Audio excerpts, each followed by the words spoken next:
I'm back at CERN. We've been here several times before, trying to understand how the universe works, what the scientists here call the standard model. But this time, we're here to look beyond the standard model. The Standard Model is a theory that describes all of our understanding of the fundamental particles that make up nature and the forces that interact between these particles. So in fact, in the Standard Model, it encompasses all of the forces and the particles, but it doesn't include gravity.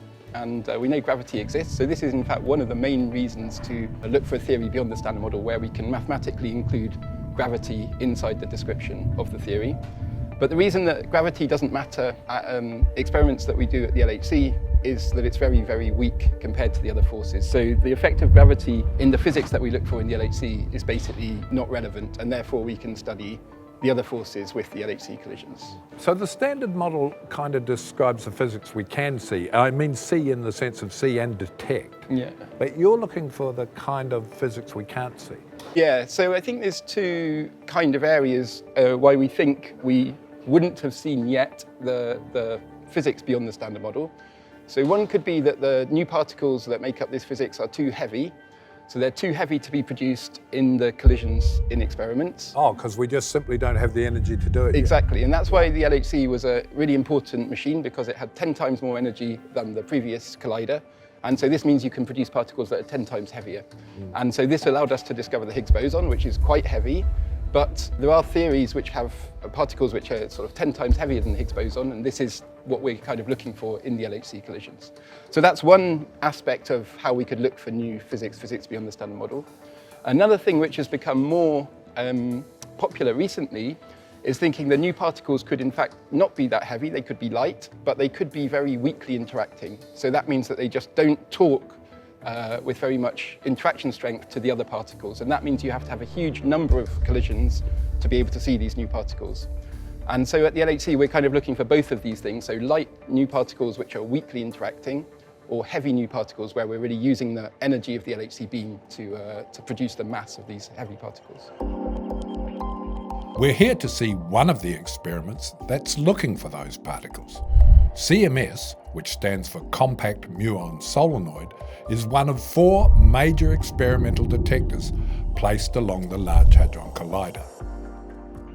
It smashes particles together at 1 billion kilometers per hour, or nearly the speed of light. And remember, nothing in the universe can go faster than the speed of light. I'm with Claire Lee, a particle physicist at the CMS experiment. Nice to meet you, Claire. Nice to meet you. Thank you for having us. And we haven't got much time, so we're on the run, right? Yeah, let's go straight down Let's underground. Go. Cool. This is the elevator over here. We're going to go down. We're going down. down, in and around. All right, so I need to go through these green doors here. It's an access requirement. I need to scan my dosimeter. A radiation dosimeter. Yeah, this is my personal dosimeter. It monitors my cumulative radiation dose throughout the year, although right now there is no radiation in the cabin. Because it's not working now. It's not working right now, which is why we can go underground. Yeah. Claire's got to get a retinal scan because only authorised people are allowed down there into the detector itself.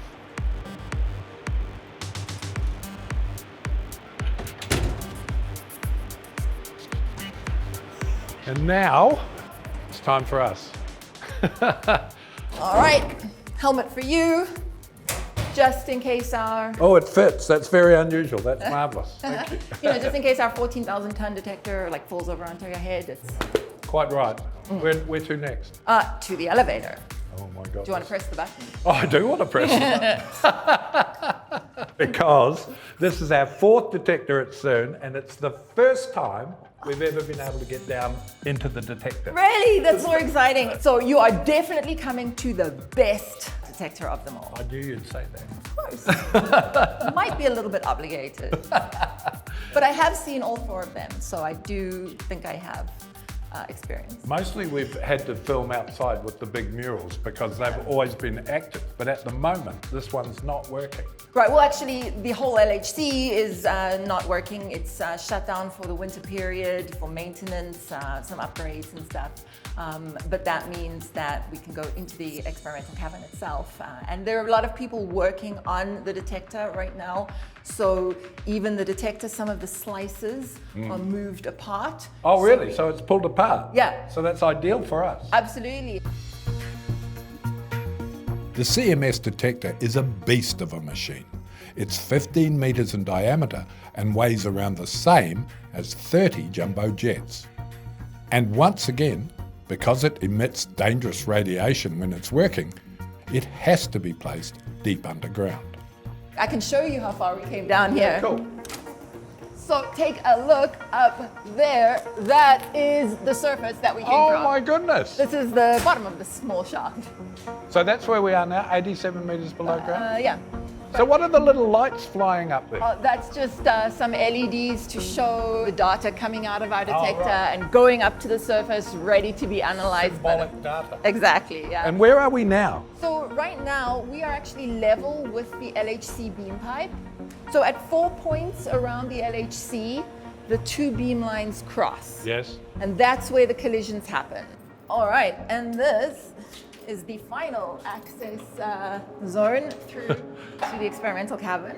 Brace yourself. I am. Great. Because this is the most beautiful thing that you will ever see in your entire life. So welcome to the CMS experiment. This is very, very exciting. Go take a look over there.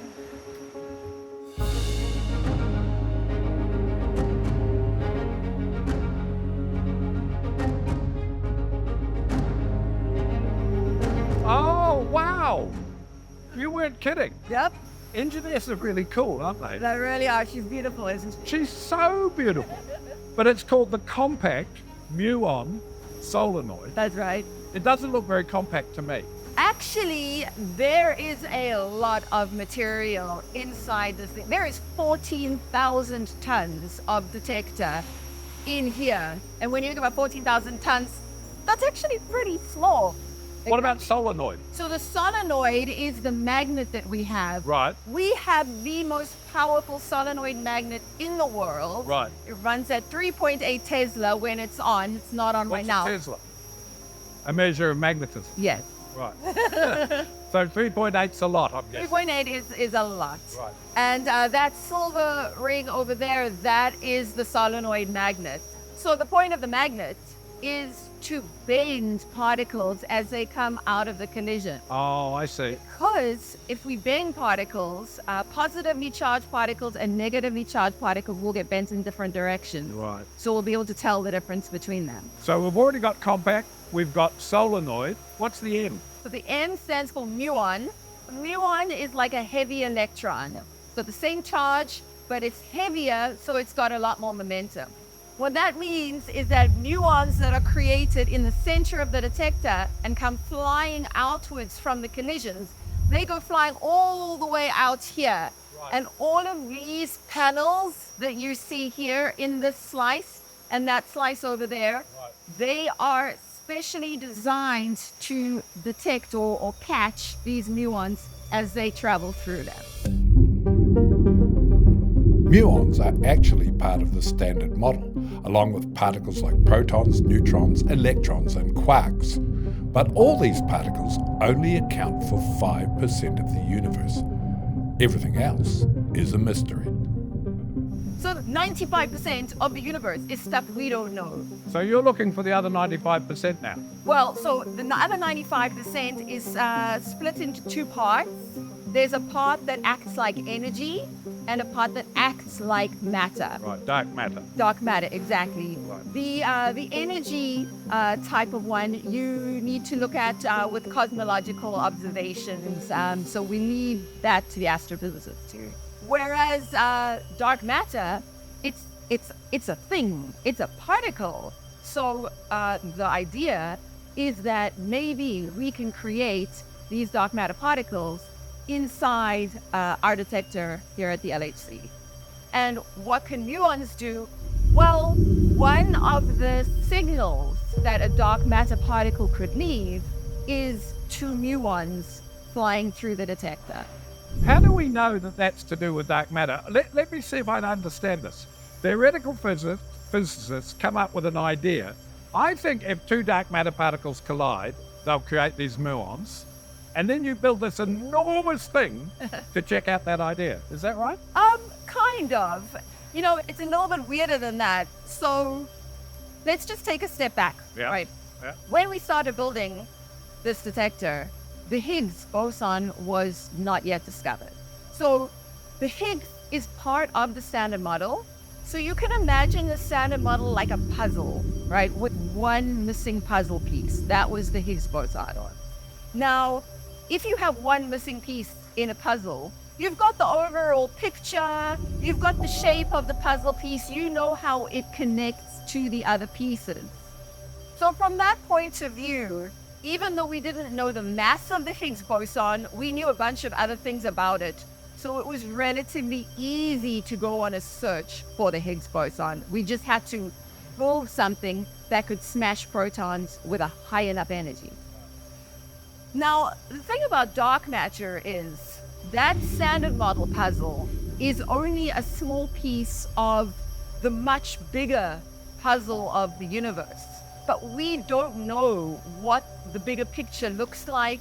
We don't know what shape those pieces are. We don't know how they connect.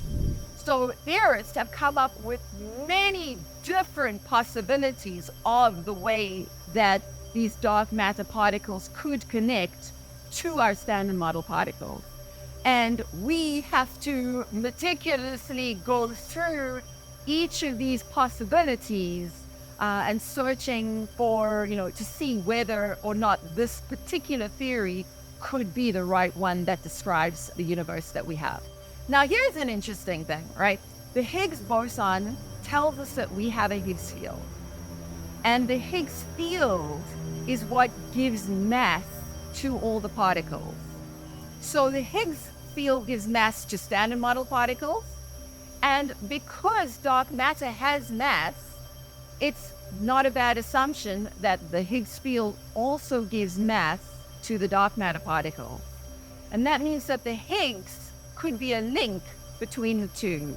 So maybe we can smash protons together, create Higgs bosons inside our detector, and those Higgs bosons, instead of decaying to muons or electrons or photons or any of the other normal Standard Model stuff, maybe those Higgs bosons could, very, very small fraction of the time, decay into dark matter. You're looking for something else, and it has a very cool name. It sort of sounds like Star Wars, the dark photon. What's that all about? So remember our Standard Model puzzle, and then we want to extend it into dark matter. One possible way of extending it is to take our Standard Model and just make a copy of it. Right. That is now a dark matter version. So it has its own electromagnetic force and its own strong and weak nuclear force. So the photon is the carrier of the electromagnetic force. Right. So if we've made this copy, which we call the dark sector, then a dark photon would just be the photon in that version of the theory. How will you know here that you've seen evidence of dark photons? Well, one of the theories that predict dark photons say that these can decay or transform into muons. So you could have these muons coming out from the center of the detector.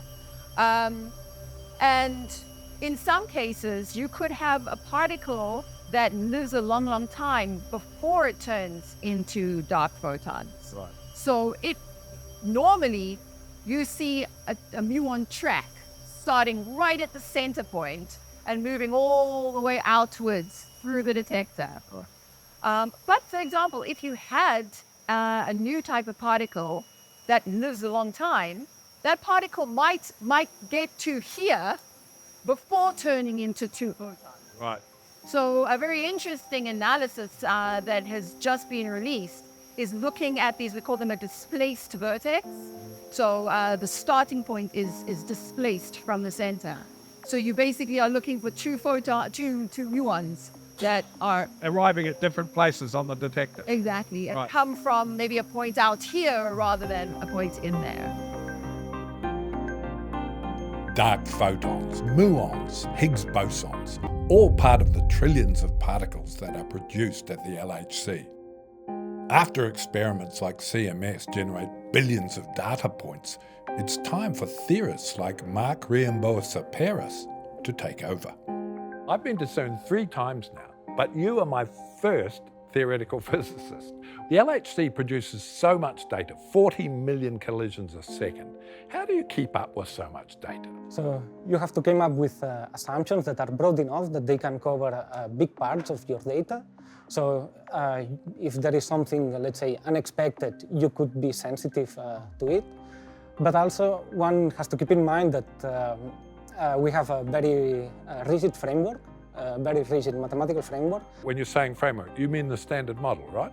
Yeah, the framework is quantum mechanics and relativity, and we took all this data, and it seems that this standard model is the best way within this framework that we have to explain nature.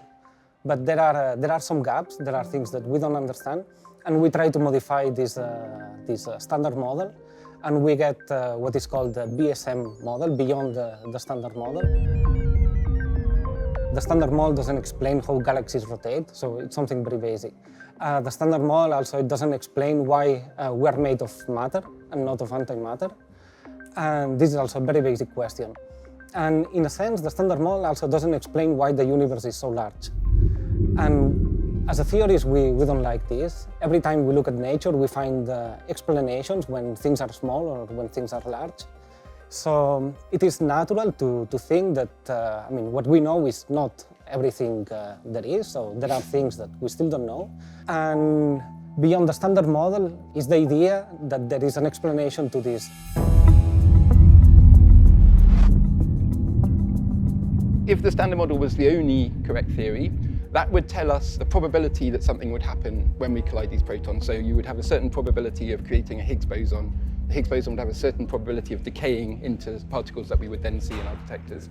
But when we're talking about searching for beyond the standard model physics, again, it works in the same way that there's a certain probability. If you have a beyond the standard model theory that predicts that there's a new particle, in these collisions, these new particle could be produced with a certain probability. And what we do is we search for that new particle. We know how many collisions we've had.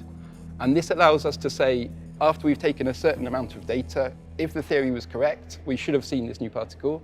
And if we haven't seen it, then we can exclude that model, or at least the parameters associated with that model. So you're like detectives looking for clues, and if you can't find the clues, you say the murder didn't happen. It didn't happen in a certain way, exactly. Right. Yeah, I think that's a good way of saying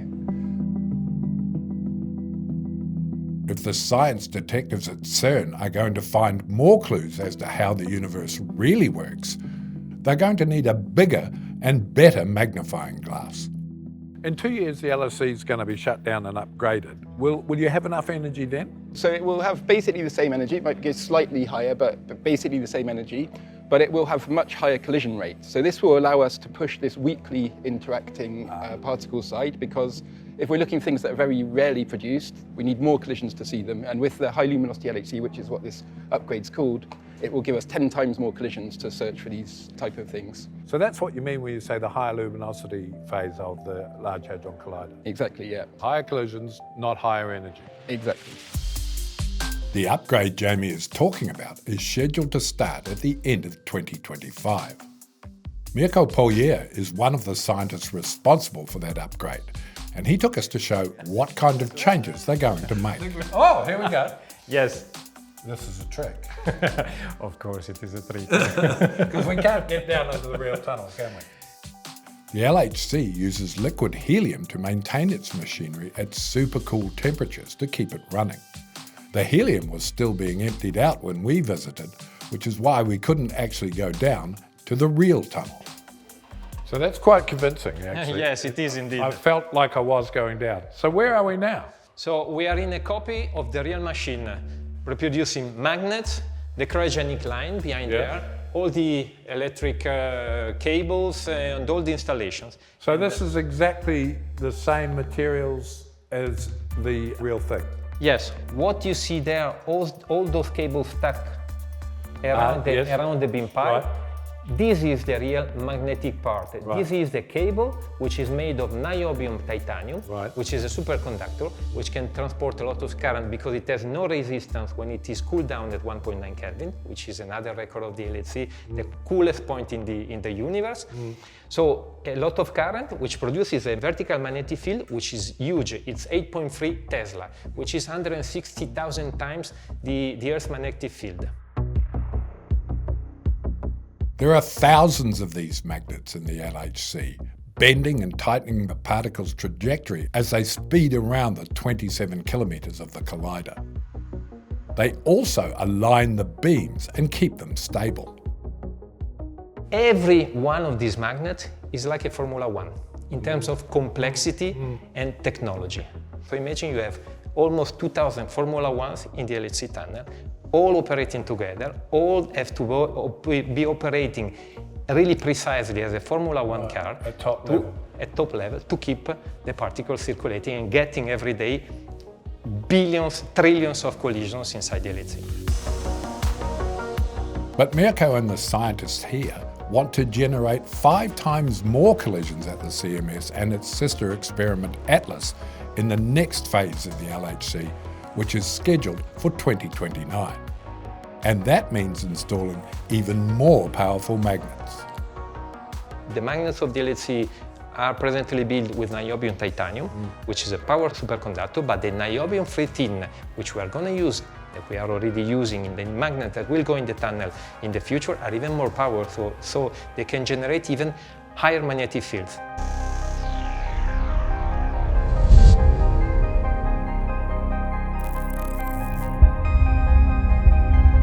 They're not stopping there. CERN wants to go even bigger. The future circular collider could be up to 100 kilometres long. It's not clear how much it will cost yet. Early estimates suggest at least $17 billion, but they say it's necessary to push the boundaries of science even further. Our goal is to address open questions. And then, of course, theories develop ideas on how to answer those questions, but nature may have chosen a completely different path. So our goal is to look at the open question and try to find an answer, whichever answer nature has decided to put out there. The scientists here are on a cosmic quest to understand all of our universe. They're not entirely sure yet how they will achieve that, and even what they may find. In fact, the only thing they're really certain of is that they must keep trying. In a sense, the last century for particle physics was an easy century. It led to many, many Nobel Prizes, and it was amazing. And now we have the standard model, and it has completed with the Higgs. But there are many questions that are left behind. So we know that there must be dark matter. We know that there must be something that explains the difference between matter and antimatter in the universe. We know that there must be something that stabilizes the Higgs, but we have no clue on what it is. We have many candidates, and we tell the experimentalists every day to look for them, and they try very hard. Listening to you, I'm reminded of an old mentor of mine who said a good producer is one who gets up one more time than he was knocked down. It sounds like it's the same for theoretical and experimental physicists. Absolutely, Yeah. absolutely. Yeah, I mean, this is a job that the numbers don't match, anything makes sense for 3 months of your life, and then suddenly everything settles in, and for 3 days you are the happiest person because you understood all this problem, but after 3 days you are back again lost completely. So I agree that yeah, it's a lot of perseverance to try to make this job right. But how do you keep up the motivation when you're faced with all these knockbacks all the time, you know? Yeah, that's a good question. I also ask myself in the morning what I'm doing. But is this 3 days? Is this 3 days where everything matches? You realize that your perspective of physics, of nature, or whatever, was wrong, and it has changed, and now you don't even understand what you were not understanding before. Right. And so it's a great feeling, and is what keeps you going. Because one day it'll be right. Yeah, yeah. Every time I come here, I tell people I'm going to CERN, to the Large Hadron Collider. I'm going to look at another detector. People always say, why? Why do we need to know all that stuff? Why do we need to spend all that money? What's your answer to them? This institution gives a huge output to the society, in the sense that this is a factory to, let's say, to collide protons, but it's also a factory to create PhD students. And these PhD students then go to the society, and then all this expertise that they gain here, they can share it with everyone else. So this is pushing the technology to the boundaries.